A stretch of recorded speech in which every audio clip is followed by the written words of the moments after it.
ترکی میں بدعتیں بہت ہیں. ترکی میں چونکہ اب اسلام ایک طویل عرصے تک ختم رہا نا, اسلام خلافت ختم ہو گئی, علم دین ختم کر دیا, ایک دور میں داڑھیوں پہ پابندی لگی ہوئی تھی, تو وہ اسلام کا ایسا گلا گھونٹا ہے وہاں پہ. اب جا کے اسلامی تحریکیں اٹھ رہی ہیں, اب وہ آ رہے ہیں لیکن ان کو ٹائم لگے گا. ابھی وہاں بدعتوں کا بہت غلبہ ہے, بدعت کا.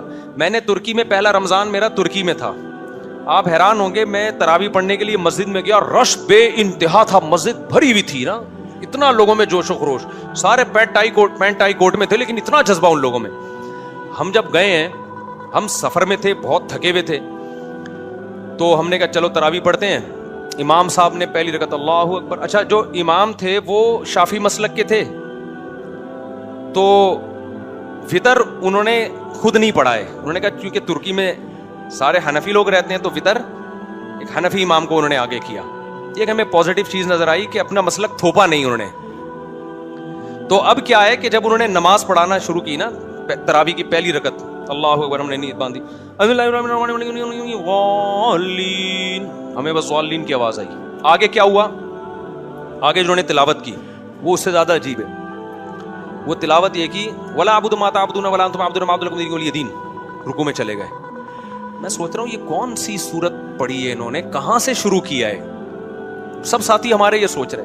اگلی رکعت میں ولا الضالین کے بعد لم یلد ولم یولد ولم یکن له کفوا احد, رکوع میں. 2-4 رکعتوں تک تو ہمیں پتہ ہی نہیں چلا یہ تورات پڑھ رہے ہیں, انجیل پڑھ رہے ہیں, کہاں سے پڑھ رہے ہیں. قل یا ایھا الکافرون سے بھی شروع نہیں کر رہے تھے, تو نا قل یا ایھا الکافرون سے شروع کرتے, بیچ سے ولا اعبد ما تعبدون ولا انتم عابدون ما اعبد لكم دینکم, 3 آیتیں آخر کی. پھر جب تیسری رکعت پڑھی ہے تو بھی ولا اعبد ما تعبدون ولا انتم عابدون ما اعبد لكم دینکم ولي دین.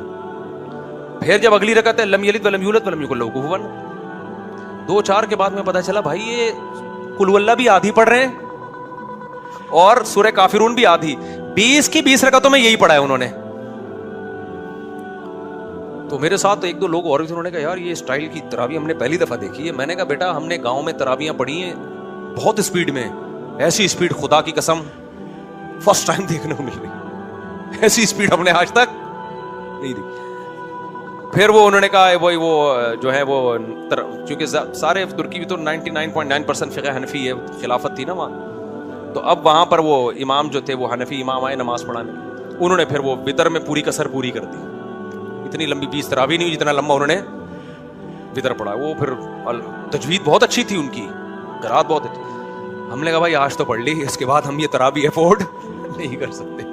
لیکن ہم بدگمان نہیں ہوئے ان سے.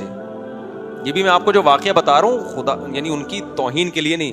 ہم نے کہا یار یہ حالات اگر ہم پر آئے ہوتے تو شاید ہم اس سے بھی گئے تھے. جب آپ الٹی سوچ لے کے جاتے ہو نا تو ہر قوم کی برائی نظر آتی ہے. آپ جب آپ پازیٹیو سوچتے ہو تو پھر ہر اس میں بھی آپ کو اچھائی نا. ہم نے کہا یار ان کے اوپر 100 سال لبرل حکومتوں نے حکومت کی ہے, اسلام کا گلا گھونٹا ہے, ان لوگوں نے اتنا بھی بچا لیا نا, رمضان کی تراویح بچا لی, یہ بھی غنیمت ہے. کیونکہ یہ ان کے استاد جو بھی امام تھے نا وہاں جنہوں نے تراویح پڑھائی, ان کے استاذ ان کی آپ ہسٹری پڑھو, بڑی قربانیاں دی ہیں ان لوگوں نے اس کو بھی بچانے کے لیے, ورنہ تو یہ بھی ختم ہو گیا تھا. چھپ چھپ کے نمازیں پڑھتے تھے, چھپ چھپ کے قرآن, تو اتنا بھی رہ گیا. کیا یہ غنیمت ہے بھائی.